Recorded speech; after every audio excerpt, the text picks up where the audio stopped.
Hey guys, HTV here and welcome to a brand new video. Today we've got some pretty cool things to go over. More potential Legend Z-A images have popped up on the internet. We also have some new black and white remake hints to take a look at. A lot of exciting things to break down today though, so if you're excited for the video, drop a like down below. It's trying to hit 500 likes, it really helps out. Leave a comment, subscribe if you're brand new, and let's get into the video. So, starting things off, let's take a look at these black and white remake hints. So this is a big sort of post from Soul Silver Art. It's like a four-parter really, but they basically compiled all of the decent evidence for why we might see remakes of black and white in the near future. So we've got Soul Silver Art here, so shout out to them. So long post, Pokemon black and white remakes have to be after Generation 10. Okay, but where would they fit in? So a lot of people have been saying, you know, that is when we're going to be seeing the black and white remakes, so like 2028 time, because obviously we'll get 2026 Gen 10, 2027 Gen 10 DLC, and then 2028 is obviously, I guess, the first time that we could get Generation 5 remakes, but then we could also get like a Legends game then as well. But anyway, it says probably a new Legends Johto game 2028 and around 3 years after Legends ZA. So even if they waited all the way till 2028 and released it then instead of a Legends game and pushed that back to 2029, we won't have revisited Johto for 18 years. But even more than that, I firmly believe there were legitimate leaks of a black and white remake in development in 2023. Would they really have a 2023 game on the shelf until 2028 and release it 5 years later? 5 years older performance / tech and mechanics, and what he's saying there is absolutely true. We know that they were working on some form of a black and white game, because as what Pyoro said, he had heard of a team working on, he didn't say who was working on it, we didn't know if it was Ilka, Game Freak, Pokemon Works, but somebody was working on a black and white remake, and they thought that it was going to get revealed in last year's Pokemon Day Presents, but it didn't. So when is this game going to drop? Because if they are working on it, then surely it's not going to drop 5 years later, because as Soul Silver Art says, it's going to be looking terrible for a game that was supposed to come out 5 years ago in 2028. So that's obviously some food for thought there. It says back in late 2023, whispers of a third-party made black and white game, not specified what game, exclusively for the Switch 2, meant to showcase Pokemon on the Nintendo Switch 2, started happening and kept becoming more credible as multiple credible sources confirmed it existed. But it wasn't ever revealed. Then later in 2024, Riddler Q said that an Ilka-made black and white remake is currently in development, no time frame.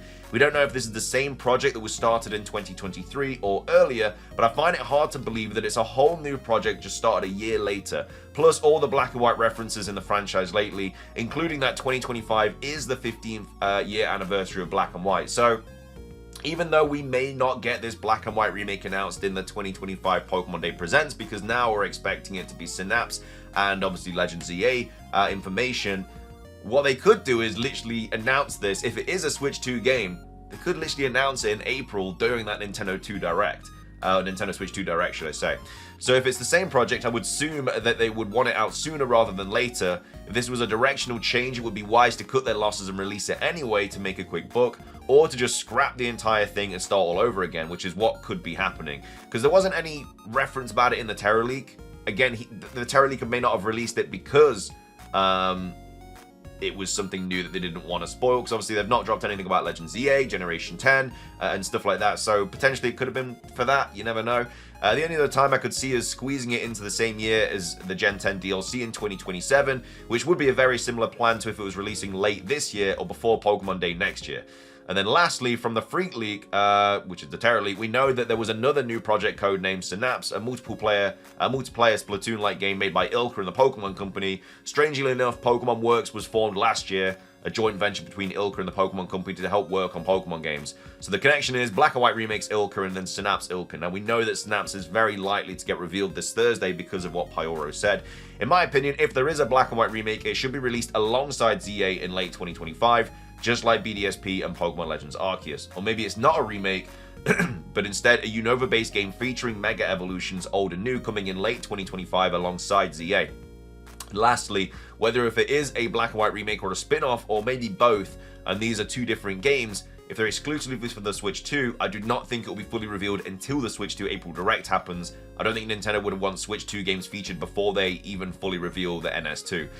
So at most on Pokemon Day, they will mention its existence, maybe even show gameplay footage and stuff like that. So yeah, I mean, I thought potentially Synapse could be a Switch 2 exclusive, but the more that I think about it and the more that I see people kind of talk about this situation, it is very unlikely that they are going to drop any kind of Switch 2 stuff before that April Direct. So maybe we get Legends EA and Synapse for the Switch 1, and then in the Switch 2 April Direct, we get Black and White remakes revealed, and that's the first, like, main game on the Nintendo Switch 2. Maybe exclusively for the Switch 2, we don't really know. There's a follow-up to this as well. Another point I purposely separated is that Legends EA isn't a classic Pokemon experience. May even go further than Pokemon Legends Arceus was from the mainline formula. Would Game Freak and even fans want to really go 2 years, 2 holiday seasons without a new traditional Pokemon game experience? An already existing, possibly already halfway done Black and White remake would fill the void and make the holiday cash, especially if Z8 is a summer release, and it would promote and showcase Pokemon on the Switch 2. And then looks like Pokemon Masters will be the first of many to start promoting the Mega Evolutions, and it's interesting that they're using the Primals and Rayquaza, so could be a hint to them also being in Pokemon Legends ZA, which are exactly the ones I was unsure of being in ZA. Also, just when I thought the Black and White dream was over, look who else they're featuring. All of the art is peak Black and White 2, so obviously N and Zorok. And then we also have this as well, so welcome to probably all the missed, or some, probably missed some, the connections, references to a potential Black and White remake coming soon. Zoom in for details. So these are all the kind of references here, but they're all laid out here. So also, some things need to be written out. So 2025 is the 15th year anniversary of Black and White. BDSP released on the 15th anniversary of Diamond and Pearl. Kalos is heavily connected to Unova, the wildest parts being in Sycamore's office. There are only Unova Pokemon, and yeah, Parthian Palace. And yeah, we're going back to Kalos in Legends ZA, so we might get more Unova lore, but also a Black and White remake releasing alongside ZA would parallel PLA and BDSP. There will be a TCG set in the summer featuring only all of the Unova Pokemon. N is a main character of the current TCG. Pokemon Go has a long Unova event in the same time frame as Pokemon Day 24, or 2025, should I say. Black Rayquaza and White Zygarde parallels to Zekrom and Reshiram. Rumors of an Ilka Black and White remake in development. Teasers from Scarlet and Violet. Lots of Black and White merch in 2025, and much more can be found in these images. Enjoy. I understand that, you know, we just had the 25th anniversary of Johto. We got nothing for that though. We got like a tiny bit of merch for the 25th anniversary. Why is the Unova 15th anniversary so much more special than Johto's 25th? If anything, Johto's 25th should be more special than Black and White's 15th anniversary. So why are they going in so hard for the Black and White games, but then barely anything for Johto? So again, it's food for thought. Whether we get a Black and White game revealed this year for the Switch 2, I really don't know, because 3 games coming out like this year would be kind of wild for Pokemon. But at the end of the day, there is also 3 teams working on Pokemon games. You've got Team A, Team B, and Pokemon Works. So maybe Team A is working on, I don't know, Generation 10. Maybe they've already finished the Black and White game. You never know, because obviously it was being worked on at least in 2023. So now in 2025, it might even be finished. But obviously one team's going to be working on Gen 10, which is probably Team A. Team B's working on Legends EA. And then Pokemon Works probably working on Synapse, or maybe the Black and White remakes. Maybe they've already done the Black and White remakes and now they're working on Synapse. But then if Synapse coming out this year, it means they would have had to been working on that for a while. It's hard to think. There's a lot of games that they could be working on. We know only a couple of them. Anyway, that's all the sort of major hints and stuff for Black and White remakes. Let me know your thoughts on it though. Would you like a Switch 2 version of Black and White remakes, or do you think it's just going to come out like 2028 or something like that? So that's all the Black and White stuff.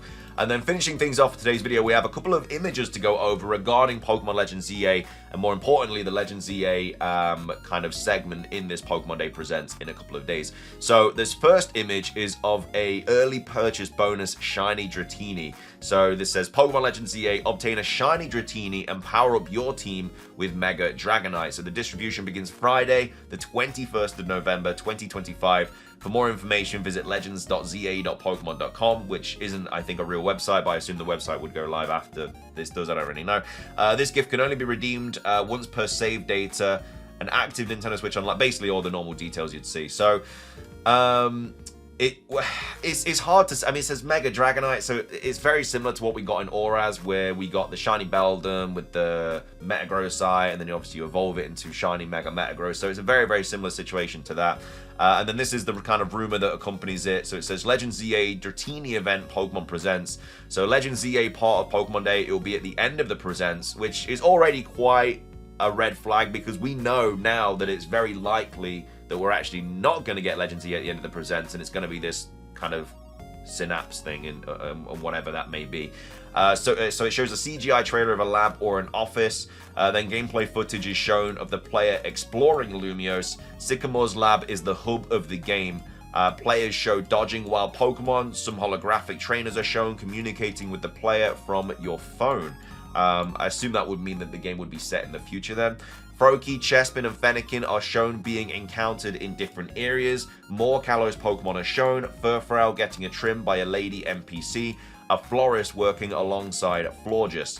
Then says starters are shown coming out of Pokeballs being Grookey, Tepig, and Piplup. So a very, very random selection of starter Pokemon there. The Piplup one, I guess, makes sense because of Empoleon, Napoleon, all that jazz. Grookey and Tepig are a little bit out there, though.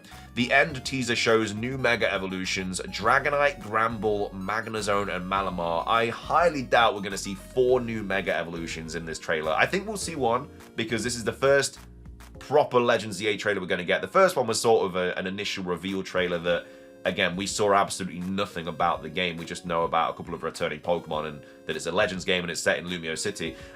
So the first major trailer, I think we'll see 1 or 2, but 4's probably a little bit too many. It depends when this game comes out, though. If it comes out late 2025, then they're going to want to kind of spoon feed, like drip feed, I guess, the Mega Evolutions and stuff on the build-up. And they're not going to reveal all of them, obviously, before the game comes out. But yeah, 4 I think is a little bit too much. And then it says Shiny Dratini event is promoted as the pre-order bonus. You'll obtain Dragonite's Mega Stone once you download the gift. November release. Again, this wouldn't be a pre-order bonus. A lot of people get those mistaken. There's early purchase bonuses and then there's pre-order bonuses. The early purchase bonus is the Torchic, the Shiny Beldum, the Manaphy in BDSP, the Lycanroc in the Generation 7 games. Can't remember what we got for Gen 9. I think it was the Pikachu. But they're the early purchase bonus. So that's what you get if you buy the game before a certain time. It's usually like into the next year. But again, it depends on the release date. Pre-order bonuses are specifically from where you get the game from. So usually if you get the Pokemon game from the Pokemon website, it'll be like 50 Pokeballs or something like that. But then there's loads of different retailers you can buy from, and some will do like little mini figurines like we did with the Generation 9 Pokemon. I think they also did it with Dialga and Palkia because I got those for BDSP. It's get like your steel books and stuff like that, posters, whatnot, little keychains. Those are pre-order bonuses, and that depends on where you buy the game from. But with an early purchase bonus, it doesn't matter where you buy it from. That is a mystery gift that you will all get as long as you redeem it by the time that it ends. So that's the difference. This wouldn't be a pre-order, it'd be an early purchase bonus. Because if this was a pre-order bonus, everyone would just get it from this spot, because otherwise you won't be able to get it. So yeah, it's not a pre-order bonus. So I'm calling fake anyway, because it says it's the last part of the Pokemon Day Presents. Very unlikely to be the case. The next image that I want to go over is this, which is a, I want to say it's Panpour, but it could be any of them really. I think it's Panpour. So this obviously is in the same, I guess, graphics and details that we got in the reveal trailer for Pokemon Legends Z-A, where it's this sort of futuristic 3D blueprint kind of thing. But this time, obviously, it shows one of the elemental monkeys, which we also know has still not found a place on the Nintendo Switch yet. You cannot use this Pokemon in any Nintendo Switch game. The last game you could use this in was the Generation 7 games on the 3DS. So this is an image that's popped up. Now, apparently, this is really well done. A lot of people are kind of convinced that this is real. There's no like cross image searching. There's nothing like that. It looks relatively legit, and it looks really well done anyway. Like, this looks like something from a trailer. Now, would they use the exact same thing that they used in the first trailer? So this sort of like 3D blueprint thing? I think they could, but this time it would actually go into the game. So we'd have the 3D stuff, the blueprints, and then the game would literally like, it'd jump into the gameplay. But anyway, let's take a look at what this rumor is accompanied with in regards to the text. So it's a trailer for Pokemon Day, explore Lumiose City and Pokemon Legends Z-A. So the runtime of the trailer is 3 minutes and 23 seconds long. So the trailer opens in the same blueprint style as the reveal. So yeah, like we just said, and then eventually panning up to Prism Tower and then fading into, yeah, so there's I've not read this rumor yet, but that's exactly what I just said. That's the only way I could see them kind of incorporating that 3D thing again. And then it says, a graphical style is a blend of Pokemon Scarlet and Violet and Pokemon Legends Arceus. The only reason we think it's based on Scarlet and Violet is because that's what Riddler Q said, but again, he's got nothing right so far. If he gets this right, then fair play. I guess he gets a little bit of legitimacy back because he said this a while ago. But either way, it says lots of shots panning down streets of Lumiose City. Lots of areas are still non-urbanized and wild Pokemon walk freely throughout the city. So I'm assuming these would be the ones that I don't know, maybe attack you. I don't really know if there's even that kind of concept in the game. Like, we know that was a big part of Legends Arceus. Hopefully it's in Legends ZA as well, but you just don't know. It says player characters look like Clem and Serena, but clothes are much more old-fashioned. Those seem to be more recent than those in Pokemon Legends Arceus. So it looks like this game would be set in the past, but not as far back as Pokemon Legends Arceus. It says the catching mechanics are the same as Pokemon Legends Arceus. The player character is shown aiming thrown Pokeballs, which I hope is in the game. I absolutely love the catching mechanics of Legends Arceus. I loved all the aspects of that game. The dodging, the catching, the resource collecting, the different battle styles, and just a breath of fresh air that we hadn't really experienced with a Pokemon game again. And then it says, after the catching and battling, there's a cut to the game's starter trio, which are the original Kalos starters. Again, we don't really know what the starters are. The Terra leak showed that, well, we now know about the proper Pokemon World's Anaheim image because it was revealed yesterday. But yeah, that's got the Kalos starters in. Riddler-Q said it was the Kalos starters. The Terra leaker, though, then came out and said, like, 85% of what Riddler-Q has said is wrong. And then he said, why would they change the formula or something like that? So the Terra leaker is basically saying it's 3 random starters. And again, this is somebody that's played the game, has completed the game. So you're more inclined to believe them. But then why are the Gen 6 stars on the Anaheim picture? Maybe it's because they were always intending to drop that before the Pokemon Day Presents. And obviously if they dropped the starters before, then it would have just ruined the Presents, maybe. I don't really know. And then it says a fade to black and the Mega Evolution symbol pops up on screen. And then it says shots of several old Mega Evolution animations along with 3 new ones being Go-Go, Crocodile, and Arbok. 3 Pokemon that I would love to see get a Mega Evolution. I just think it's unlikely to see that many new Mega Evolutions in this trailer. I think we'll get 1 or 2. 3 I think is pushing it a little bit, but I would love all those to get one. It says the player character is shown battling the Mega Go-Go, which has the Alpha Glow in its eyes. And then a few more generic shots of the player running and battling around the city. There's a fade to white in a CGI cutscene plays of Zygarde cells forming together to create its 100% form. Another cry is heard and a green light flashes before the box art appears on screen. And then it says release date is June the 26th, pre-orders live after the trailer. So the 26th of June is a Thursday, so that'd be a Thursday release. Again, we don't know how Pokemon are going to be releasing their games going forward. Nintendo seemingly have changed to Thursdays, but Pokemon, we don't know if they're going to be on Thursdays or they're going to stick to Fridays. But yeah, I mean, this is probably one of the most legitimate rumors I've read so far. Like, it all sounds quite realistic. And it's everything that I'd expect from a Legends ZA trailer, barring maybe a little bit too many Mega Evolutions. But like I say, the image looks kind of legit, and you never know. This could be true. Obviously, take it with a massive grain of salt, as always, with these 4chan rumors. But I don't know. That's the images that we've seen today. Again, I think the Dratini one, I think this is definitely fake. I mean, the text and everything doesn't look proper anyway. So I think this is definitely fake. This one has a little bit more of a legitimacy to it, but at the end of the day, we only have to wait a couple of days. But thank you so much for watching. If you enjoyed the video, drop a like down below. Let's try and hit 500 likes. It does really help out. Leave a comment with your thoughts on anything we've covered today, the 2 rumors or the black and white hints. Subscribe if you're brand new. Ring the notification bell for daily Pokemon content. Of course, we are going to be streaming all day on Thursday with this Pokemon Presents. We'll go live really early. Just make a day of it. Have a lot of fun, all that jazz. But either way, hopefully see you there. But thanks for watching the video. Have a great rest of your day. And until next time, peace.